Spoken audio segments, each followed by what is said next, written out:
सम्मेलन में और अपने इस शपथ ग्रहण के कार्यक्रम में, जो कि पहली बार किया गया और उसे पहली बार में ही मुझे जो सौभाग्य आप लोगों ने दिया, मैं दिल की गहराइयों की, हृदय की गहराइयों से आप सबका बहुत बहुत धन्यवाद व्यक्त करती हूँ, बहुत बहुत आभार व्यक्त करती हूँ। यहाँ पे जिस प्रकार से जोगिंदर रौतेला जी ने साहू समाज के संदर्भ में सबसे पहला परिचय जो दिया, वह परिचय जो है भारतीय जनता पार्टी का समाज कहकर आपको संबोधित किया। इसी से सारा सब कुछ इसका निचोड़ निकल आता है।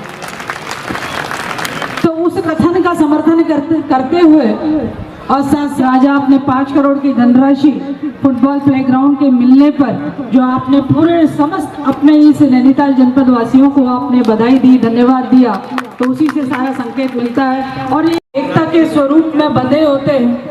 जब हम संगठित होते हैं तभी हमारी ताकत दिखती है, और जब ये ताकत दिखती है तो स्वाभाविक रूप से हर जगह इसकी कदर भी होती है, और स्वाभाविक रूप से कोई इसको तोड़ नहीं पाता। और जब कोई तोड़ नहीं पाता तो इस टेबल टॉक पर फिर बैठने योग्य हम लोग हो जाते हैं। तो इसलिए अपनी एकता को बरकरार रखिए। आज जिन लोगों ने यहाँ पर शपथ मेरे द्वारा जिनको दिलाई गई है, उसमें बहुत कुछ ऐसा लिखा है कि ये पद हमारे को अपने रुआब के लिए नहीं मिला है, ये पद हमको एक जिम्मेदारी के रूप में मिला है। और ये पद का उपयोग हमने अपने समाज के कल्याण के लिए, अपने समाज के उत्थान के लिए, अपने समाज के प्रोग्रेस के लिए, हमें किस प्रकार से जिस तरह से समाज ने हम पे भरोसा रखकर हमें इतनी बड़ी जिम्मेदारी इस समाज के संरक्षण के लिए दी है, तो हमें आगे इसे कैसे बढ़ाना है, ये हमारे अंतर्मन में, ये हमारे ध्येय में होना चाहिए। यही संकल्प लेके हमें बढ़ना चाहिए, तभी हमारा समाज जो है वो आगे बढ़ पाएगा, तभी हमारा समाज जो है वो उन्नति कर पाएगा। और मेरा अनुरोध रहेगा कि सबसे बड़ा महत्वपूर्ण बात होता है किसी भी समाज के लिए, उसके उत्थान या उसके कल्याण के लिए शिक्षा। यदि हम शिक्षा, हमारा समाज शिक्षित, हमारे बच्चे शिक्षित, हमारी बेटियां शिक्षित हैं, तो निश्चित रूप से ये शिक्षा का हथियार और शिक्षा का औजार और यह शिक्षा का जो अलंकरण है, यदि हम अपने अंदर धारण करते हैं और इसको बढ़ावा देते हैं, तो मुझे लगता है कि आपने बाबा भीमराव अंबेडकर जी के बारे में आपको घर बैठ के खिला सकेगी, इतना सक्षम वो बालिका बनेगी। और जब ऐसी वो जब सक्षम बनेगी तो स्वाभाविक रूप से आपको ये चिंता करने की जरूरत नहीं रहेगी कि अब ससुराल जाएगी तो क्या होगा, अच्छा होगा, बुरा होगा, कैसा होगा, उसके संग क्या व्यवहार होगा। मुझे लगता है जब एक नारी आत्मनिर्भर होती है तो उसका सम्मान करने के लिए समाज बाध्य होता है, और जब वो बाध्य होता है तो स्वाभाविक रूप से आपकी बेटी की आवाज़ भी सुनी जाएगी, दबेगी नहीं बल्कि वह सुनी जाएगी। और सुनी जाने के साथ मुझे लगता है कि इससे ज़्यादा बढ़िया सुरक्षा और कुछ नहीं हो सकती।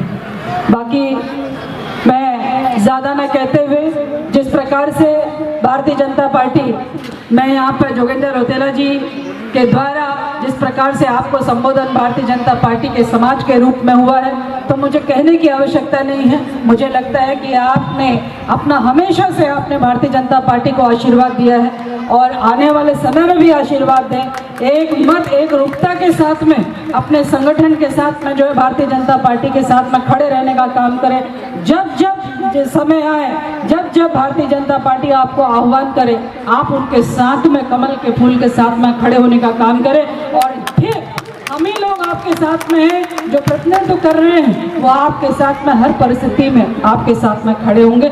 इस बात का मैं यहाँ पर बहुत जिम्मेदारी के साथ में आपको आश्वासन देती हूँ। मैं समझती हूँ भारतीय जनता पार्टी जिस प्रकार से प्रधानमंत्री जी ने सबका साथ, सबका विश्वास, सबका विकास, सबका प्रयास, इसी भाव में सब कुछ आ जाता है। और उसमें साहू समाज प्राथमिकता में, जैसे कि यहाँ से मंच से उद्बोधन हुआ कि हमारे प्रधानमंत्री जी भी साहू समाज को बिलोंग करते हैं, और साहू समाज को बिलोंग करते हैं, तो मैं समझती हूँ कि इससे बड़ा सम्मान किसी देश के लिए, किसी समाज के लिए क्या हो सकता है कि उसका समाज का व्यक्ति जो है अपने देश का नेतृत्व कर रहा है। तो ये बहुत गर्व का विषय है और इस गर्व से गौरवान्वित होने की ज़रूरत है कि हम सब लोग हमारे परिवार से एक भी सदस्य जो है वो बाहर न जाने पाए, क्योंकि आने वाले जाने कितने पीढ़ियों तक में जो है भारतीय जनता पार्टी कमल ही खेलेगा, कमल ही खिलता रहेगा, ये आप भरोसा रखिए। और यही कमल निश्चित रूप से आपके जीवन में भी सब कुछ खिलने और खिलाने का काम करेगा, ये मैं आपको जिम्मेदारी और भरोसे के साथ में कह रही हूँ। बाकी आप लोगों को भोजन के लिए यहाँ पर साहू जी ने कुछ कहा, तो मेरा ये कहना है कि मैं उसमें ज़्यादा लंबी बाधा ना बनते हुए, क्योंकि कार्यक्रम वैसे ही देर से प्रारंभ हुआ, हमारा भी देर से आना हुआ है, तो मैं अभी क्या है, तो मैं ज़्यादा समय ना लेते हुए महिलाओं से भी, युवाओं से भी, अपने भाइयों से भी, अपने वरिष्ठ जनों से भी एक ही कहूँगी कि एकता के सूत्र में बंधे रहें। जो पदाधिकारी बने हैं वो समाज को आगे बढ़ाने का काम करें, जहाँ तक पिछले पदाधिकारी पहुँचाए हुए थे उससे आगे बेहतरीन करने का संकल्प ले।